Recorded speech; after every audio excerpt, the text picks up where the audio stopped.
The Oklahoma Sooners added another transfer portal wide receiver.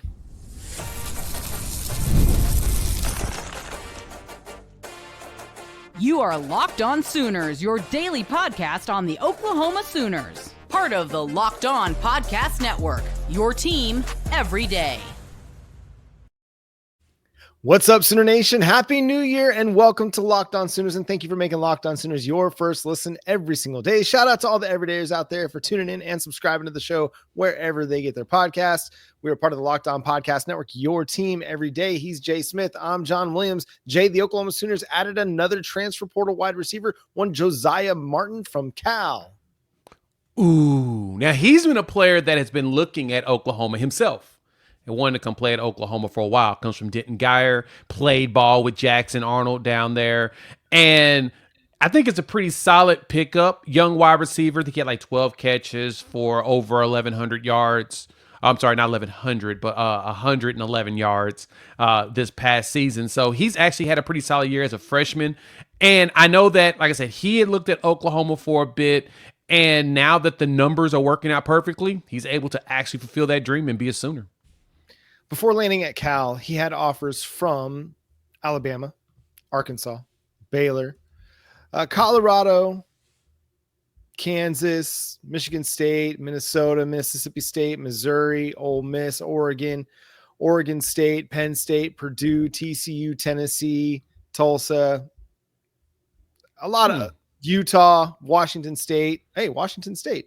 Interesting little connection there. Ben Arbuckle was at Washington State. He wanted to come to Oklahoma. It's all connecting the dots now. It's a good pickup for Oklahoma. He's a shifty wide receiver. He doesn't have the size, but he's 5'11". He's big enough. He's going to have to add a little bit more mass to be able to win on the outside, but you like the skills that he has. He was very productive for Denton Guyer, an offense that was one of the best in Texas, helped them go on deep playoff runs. And I saw somebody mention on social media, I mean, he's one of the guys that helped Jackson Arnold become a 5-star prospect, one of the top quarterbacks in the 2023 recruiting cycle. So it's one of those situations where a guy wanted to be at Oklahoma. He didn't get an offer from the Oklahoma Sooners out of the 2023 cycle. But Oklahoma was kind of loading up on blue chip prospects with Ivan Carrion and Zion Kearney and Zion Reagans, KJ Daniels. Well, now they can circle back as they're trying to revamp their wide receiver room, and they add a guy that adds some explosiveness to the offense. Now you just got to develop him. Yeah, that's one of the best parts about the transfer portal is that some guys get the opportunity to circle back with schools they wanted to go to initially, but didn't possibly get in there because it's a numbers game. Like you mentioned, we brought in a pretty big class that year, and we weren't able to, snatch up Mr. Martin. He committed to Boston College, but then flipped over to Cal, and that offer sheet is really nice. Like a lot of actual really good schools wanted him to come play wide receiver for them. And so he wasn't a scrub. He just wasn't the highest rated, mainly because of his size. He's not running at a 4.2 or 4.3 speed, but he should be around late 4.4s, 4.5. So he's fast enough. I saw a play that was circulating around social media of him getting like an end around, and I had me cracking up. I was like, uh-oh, Sooner fans, get ready for some jet sweeps. Ben Arbuckle's going to get some jet sweeps going with this guy. But no, he scored a touchdown on the play, so it's not like something you can actually, be concerned about. But I think he adds to the room that we're completely rebuilding. Now, Emmett Jones is trying to put it in his image. I do recall when he was doing a lot of his recruiting before, a lot of it needed to be approved by the OC. So the OC does usually have a say in what players come in, mainly because Ben Arbuckle, Jeff Lebby, whomever, want to make sure those players fit the scheme schematically on what they're trying to do. Sometimes, to me, though, go get the best wide receivers you can get your hands on and get them on the field. You don't care. Whatever with scheme, you'll figure it out. But I think he's one of those players that may step up and surprise Sooner fans. Well, we've seen a number of times guys that were 3-star prospects coming out of high school become much better players at the collegiate level. A lot of times they may not be the most explosive guys. They might not test the best at some of the camps, but they just know how to play wide receiver and play it well. There's a number of guys over the course of recruiting that have this story. And again, I think the idea of scheme fit, that matters. And you see a lot of times an air raid system be able to make the most out of guys who are just shifty. and can run good routes, and they know how to get open. They may not be the most explosive guys and run, have the 4.4 speed or jump out of the gym, but they just know how to win. And I'm not going to compare Josiah Martin to Marvin Harrison, but Marvin Harrison is a guy that I think about, right? He's not the guy that is going to just win all of the combines and win all of the camps, because he's not the guy that can jump out of the gym, or he's not going to be a guy that runs by you, but he's constantly going to be able to win, and he's going to be able to get open. He knows how to create separation. And I think that's the kind of guy that you're getting out of Josiah Martin. Now, has to go prove it out on the field, has to go earn a role, because Oklahoma has reloaded at wide receiver through the transfer portal, and there's going to be quite the competition. Nothing is going to be guaranteed to anybody out there, because you've got a bunch of guys that really haven't produced at the FBS level. They've not produced at the SEC level. And so everybody is going to be thrown into the wide receiver bowl. You're going to mix it up. You're going to let them mix it up, and you're going to see who emerges as one of the top wide receivers. You assume Deion Burks will start for you in the slot, but everything else is kind of fair game. And you just put the best 3, 4, 5 guys out there on the field at any given time, and you see who's going to play. In the LA Bowl, Josiah Martin's last game for Cal, he had 5 touches for 69 yards and a touchdown. You mentioned the 29-yard run on the reverse that he had, but he had 4 catches for 40 yards. And this is with Cal playing with their backup quarterbacks, because their guy entered the transfer portal after the end of the regular season. So it's an intriguing prospect to add.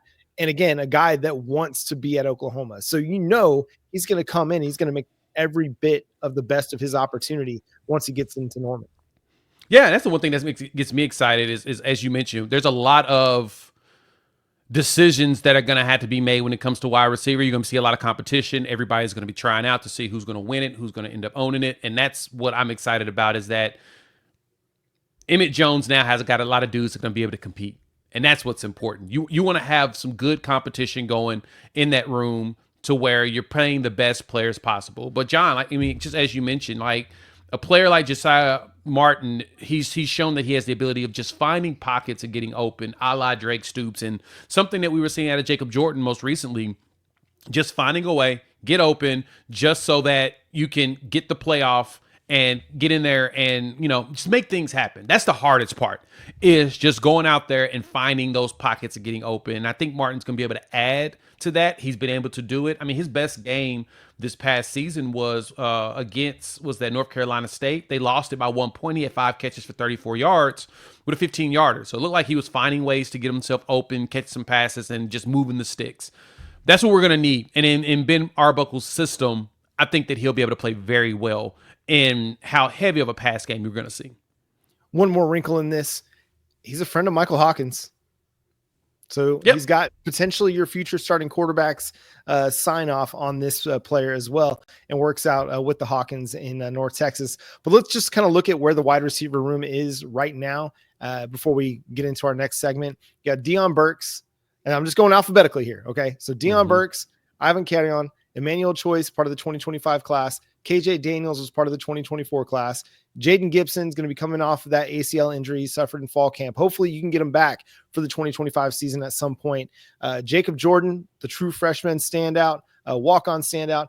Zion Kearney, who had a big catch in the Armed Forces Bowl, also had a big drop, so he's going to still have a lot to prove. But let's not forget, Jaden Gibson was kind of in the Zion Kearney thought process, right? Everybody was thinking about Jaden Gibson the way we're probably thinking about Zion Kearney right now. All the drops in his true freshman season back in 2022. What happened in 2023? Jaden Gibson flipped the script and was able to emerge and have a breakout season. Keontez Lewis, the transfer portal edition. Josiah Martin, a transfer portal edition. Oh, I glossed over Giovanni Gibson. My apologies. Giovanni Gibson, transfer portal edition. Zion Reagan's got a ton of snaps this year.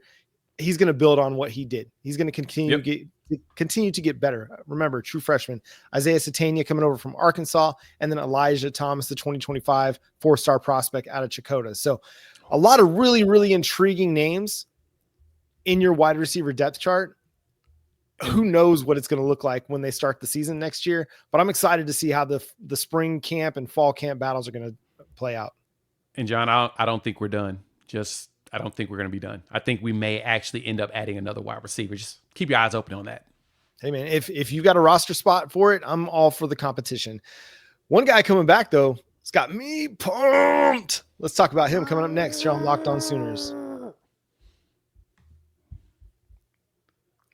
Today's episode is brought to you by Game Time.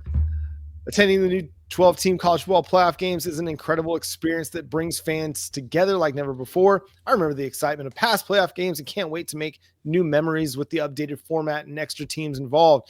Game Time has a new feature called Game Time Picks that makes getting tickets for events even easier. It filters out the fluff to show you only incredible deals on great seats, so you don't have to waste time searching through thousands of tickets.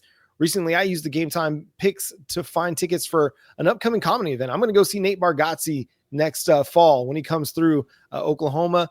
Browsing through deals was a breeze, and I found great value for all kinds of seats through the venue. The super deal in particular stood out as the best value for the event. I love that I could see the seat views before buying and that the app shows the total cost up front with no surprise fees at checkout. Plus, the on-time ticket delivery and lowest price guarantee gave me complete peace of mind. So take the guesswork out of buying tickets with Game Time. Download the Game Time app, create an account, and use code LOCKEDONCollege for $20 off your first purchase. Terms apply. Again, create an account and redeem code LOCKEDONCOLLEGE for $20 off. Download Game Time today. Last minute tickets, lowest price guaranteed. What time is it? Game time.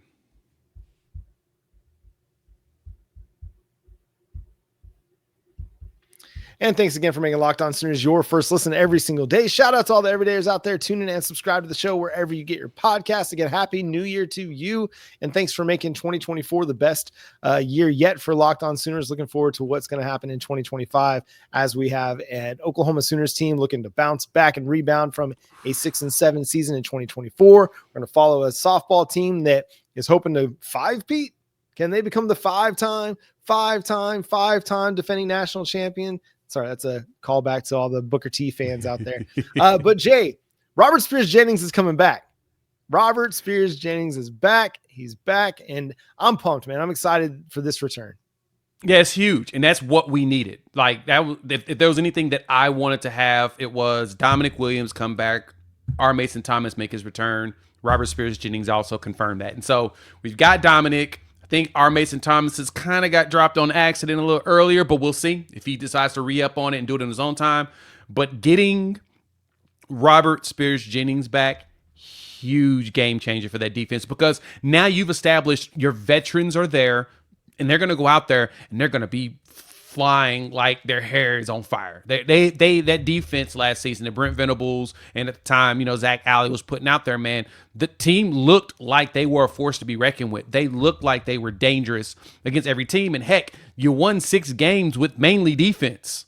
Mm-hmm. Like, how could you not be excited about that? Now you'll have a new offensive coordinator that'll play more complementary football and get that offense going with a quarterback that knows the system. Now you've got another quarterback on the defensive side of the ball with Robert Spears-Jennings, who knows the system inside out, can help teach the young players as well as spread it around everybody to make sure that we're doing big stuff. I think that we're going to have a much bigger year on defense this year having Robert Spears-Jennings back. Yeah, I'm truly excited just because this is a guy that's gotten better every single year that he's been in the program. You look at his snap counts just from his 3 years at Oklahoma so far. As a true freshman in 2022, he played 75 snaps. We didn't see him much, but what we saw, I remember that Kansas game against Jason Bean. Jason Bean's trying to roll out and scramble out to the left, and who comes flying in and lays a hit on him as he's trying to get out of bounds? Robert Spears-Jennings. Boom. We didn't see many snaps, but that snap right there made everybody go, oh! And you got excited about the future because of the way he was playing. He played fast and he played physical. And I think that was just a sign of things to come. And then in 2023, last year, he played 240 snaps in a rotational role and, again, showed a lot of promise. And then this year played 599 snaps, which was the third most on the team behind Billy Bowman and Danny Stutzman, just showing you how important he was to the Oklahoma Sooners defense. And he made plays. He led the team in forced fumbles. He had 2.5 sacks. He had an interception. He had that big fumble against Tennessee when he came around the edge, hit Nico Iamaleava, forced the fumble. Oklahoma gets the ball at the 5-yard line. You're like, we're cooking, right? And we'd be talking much more about that play in Oklahoma's season if not for Jackson Arnold fumbling the ball on the very next play. Right back. But it was a huge, huge play in the game that gave Oklahoma an opportunity to set themselves up for a big time score and put themselves in a position to be really competitive in that game. Turns out it wasn't the case, but he was just making plays for Oklahoma's defense and continuing to get better. Now he's going to be a big time leader, and he's going to be relied upon to be a leader. We talked with Jordan Evans on our last show about the importance of leadership transition and who steps up to become a leader. Well, now it's going to be on Robert Spears-Jennings to be a big time leader for this team. Yeah, he's going to add to that with Kip Lewis as well as Kobe McKenzie at the linebacker room on being those guys that, like I said, lead the way. They're the ones that's going to be helping guide the defenders, pointing where you need to be. And the best thing with him is he's such a really good run defender. So he gets in the backfield. He gets you tackles for loss. He can fill gaps up. His coverage is getting better, in which I think that's going to do nothing but improve as Brandon Hall is really teaching all of those safeties out there. And if you have him come up more as a strong and you put Peyton Bowen in free and let Peyton just kind of go out there and freestyle out there, you'll be able to leverage that athleticism all together. So, man, it's exciting to see. I'm hoping that both him and Peyton Bowen have massive seasons where, they both can be really looked heavily at the NFL draft. And then you'll have all the young guys right behind them with Michael Boganowski as well as Reggie Powers III and Jaden Hardy ready to jump in there and take over, with the Marion Robinson as well as Marcus Wimberly ready to jump in there and get some snaps as well. So, yeah, having a veteran presence on defense in the complexity of this defensive scheme helps a lot. And especially because we're going so heavy in the 4-man front, because, in the SEC, you got to stop the run. And he's one of those players that do a really good job of it. Yeah, he does a really good job playing in the box, but he's adding to his abilities as a cover player.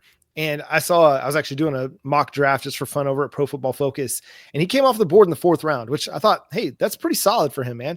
But solid. I think he has a chance to move into a top 50 kind of selection because of his ability to just do everything really, really well. He's just a guy that can play within the line of scrimmage, but he can cover tight ends. He can, play a little bit of free safety. He can do a lot of really good things for you.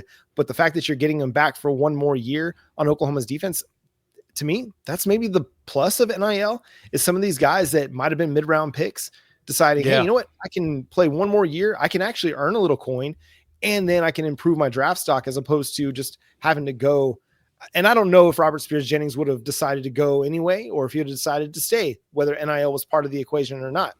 But the fact that he does get to stay one more year, continue to develop his game, and put himself in a little bit better position in next year's NFL draft, I think that'll help him tremendously. He's got good size, he's got good speed, he's got good athleticism. He's a physical player, which is going to be what defensive coordinators really, really love about his game. He's not going to be afraid to mix it up and put his nose in and attack the ball carrier. He's going to create some big collisions in the passing game as well. So really, really excited for that return. And now it sets your safety room up where you've got a veteran leader in Robert Spears-Jennings. You've got an up-and-coming player in Peyton Bowen, who we need him to take a step, right? He needs to emerge now and replace Billy Bowman as a full-time safety in the secondary. And then you've got those young guys coming behind him in Jaden Hardy and Michael Boganowski and Reggie Powers III.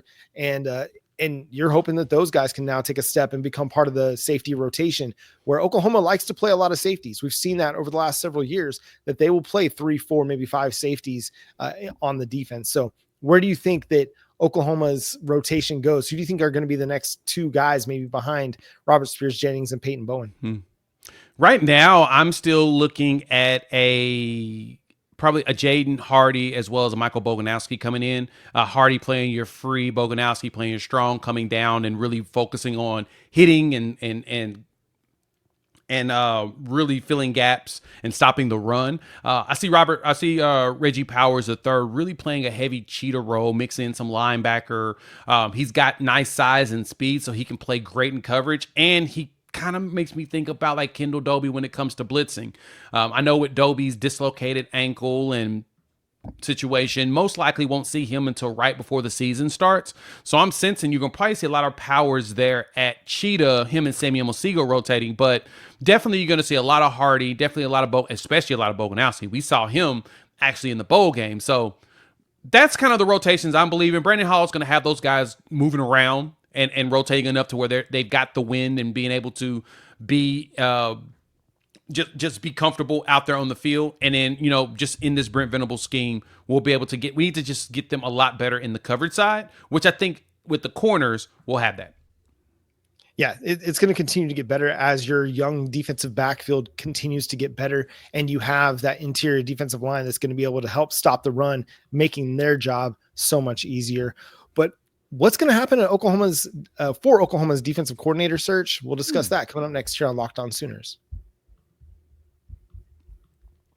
NFL playoffs are almost here, and it's not too late to get on the regular season action with FanDuel, America's #1 sportsbook, because right now, new customers can finish the season strong with $250 in bonus bets if you win your first $5 bet. And so right now, you can look at some of these odds in the NFL last week of the season. This is the toughest one because a lot of players may end up sitting, but there's some playoff implications out there. So for me, I'm looking at the San Francisco 49ers and Arizona Cardinals, see if the Cardinals can be, some spoilers on someone's draft pick by moving a team up and down. And if you want to get into that action, you can. So head over to FanDuel.com, and to join today, that's FanDuel.com for your chance at $250 in bonus bets if you win your first $5 bet. Make every moment more with FanDuel, an official sportsbook partner of the NFL.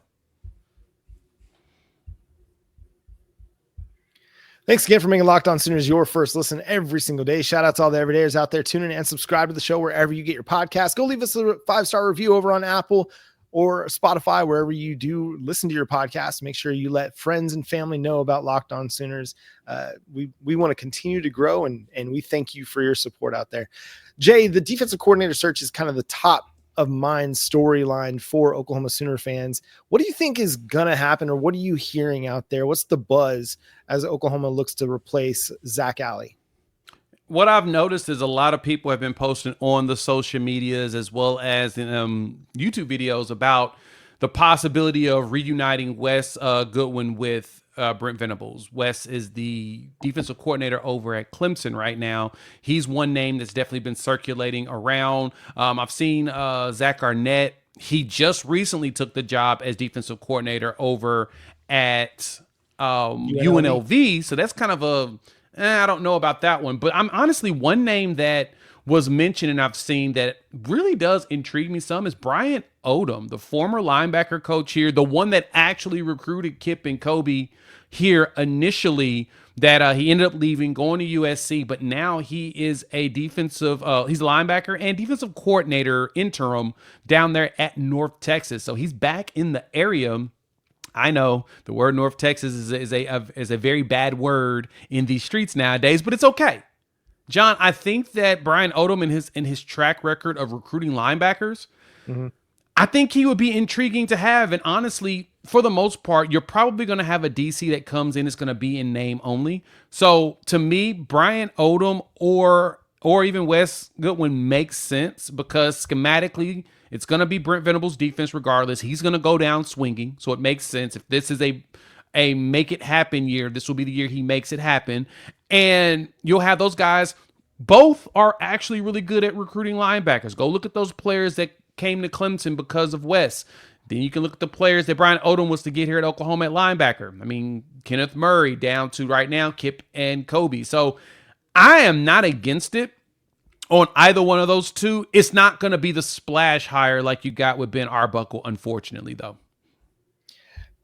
Also, Danny Stutzman was a Brian Odom recruitment. He sure was. Stutzman was as well, yes. And that turned out pretty okay, I think. Yeah, it was all right.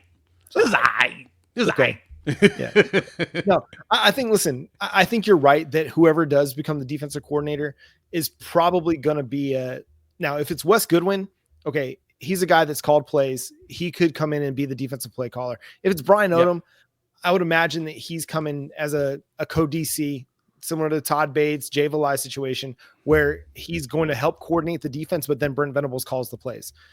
It wouldn't surprise me if that's the case. And honestly, you know what? You've got room where if you want to try and add both guys, go for it. Like, figure out a way to add both guys and improve your linebacker recruiting. Not that it's been bad, but honestly, it hasn't been what it needs to be because you've only added a couple linebackers here in the last couple of classes. You're going to need to get heavy at linebacker at some point because Kobe, Kip, Kanik, Carter, I mean, Lewis Carter's gone.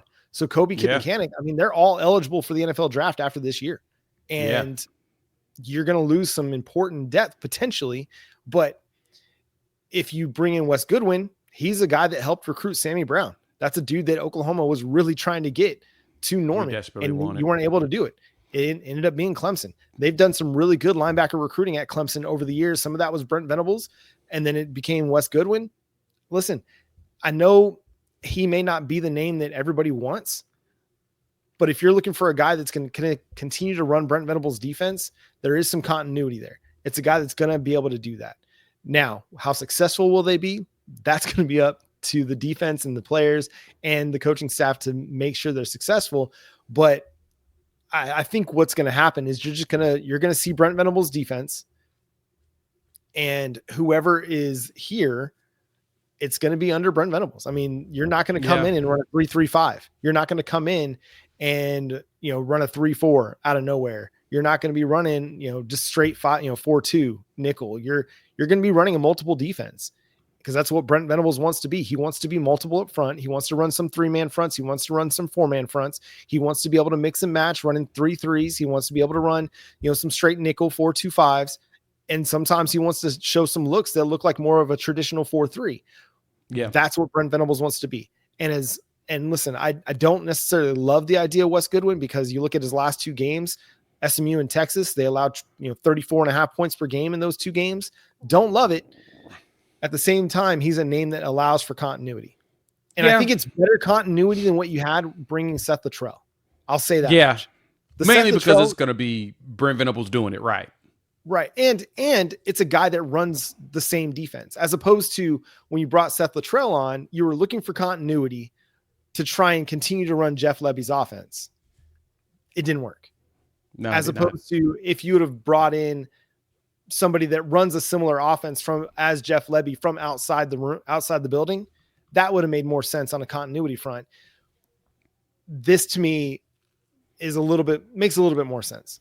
And listen, if it is Wes Goodwin, I don't mind it, because at least you're going outside the building to try and find the best guy. And it worked for Zach Alley, right? You brought in Zach Alley because you thought, hey, we could bring in a guy that's going to run similar system to Brent Venables. He's going to have similar language, things like that. It just turned out Zach Alley ultimately wanted to be his own guy. He didn't want to be Brent Venables Jr. or a Brent Venables clone. He wanted to go be Zach Alley, which I totally get that. So Wes Goodwin, and I think Wes Goodwin needs an opportunity to kind of reinvent himself as well after things have not necessarily gone as they would like at Clemson. That's okay. We see coaches do this all the time, right? Go from being a coordinator or a head coach somewhere, go work somewhere else, find themselves again, and then improve. So we'll see. I mean, again, but I don't love it, but where would you go to find a defensive coordinator that you feel like is a huge upgrade and is an elite play caller and is going to change Oklahoma's defense or improve Oklahoma's defense? Really, how much do you need to improve? Yeah. I mean, the biggest thing is you need somebody that can keep the play calling the same, or more so, do a good job of recruiting linebackers. That's what you need, is someone to come add in and recruit us some linebackers. That way Brent Venables can focus on the defense. Let him focus on the defense. You go out there, you focus on getting good players. You go look at portal guys. You look at guys at, from portal guys to high school recruits, and that's where your portion of it focused. You get your game planning going. That's what's most important. So to me, it totally makes sense to go with Goodwin. I totally get that. Brian Odom is also, like I said, he's an Oklahoma guy. Sounds like a good choice to me as well. I mean, what I've heard, I remember him leaving was because he wasn't sure if the new administration would keep him, because he didn't know who was being hired. Honestly, if he would have stuck around, I think Brent Venables would have held on to him. I mean, like I said, he brought us Danny Stutzman, Kip Lewis, Kobe McKenzie, and, Kobe flipped right back, when Brent Venables came in, because he recognized what he could do. So what I want is Brent Venables to go ahead and take the reins of this defense, be that defensive mind, because, bro, this is your year. You need to do this. You need to make sure your defense moves up from where it's ranked right now, which is a top 10 efficiency defense, to top 3 and not be 3. Move yourself up higher. That way, next season, everyone's like, well, his defense is destroying people, and then we can make it a lot easier for John Mateer to show up here in the SEC. And by bringing a guy like Wes Goodwin in, if this ends up being the hire, you have a guy that can work with the defense on the sideline during the game, make the adjustments, as opposed to Brent Venables having to go speak to every unit and make adjustments in game and tell them what they need to do differently. And Brent Venables can continue to focus on the game while the defense is on the sideline. He doesn't have to be that guy. And I know people are going to say, well, he needs to be concerned about the offense. Listen, it works in other places where guys have one side of the ball that they still call the plays. Texas right now is in the college football playoff because Steve Sarkisian is fully invested on the offensive side of the ball. He lets Pete Kwiatkowski run the defense, and it's working for them, right? It can work.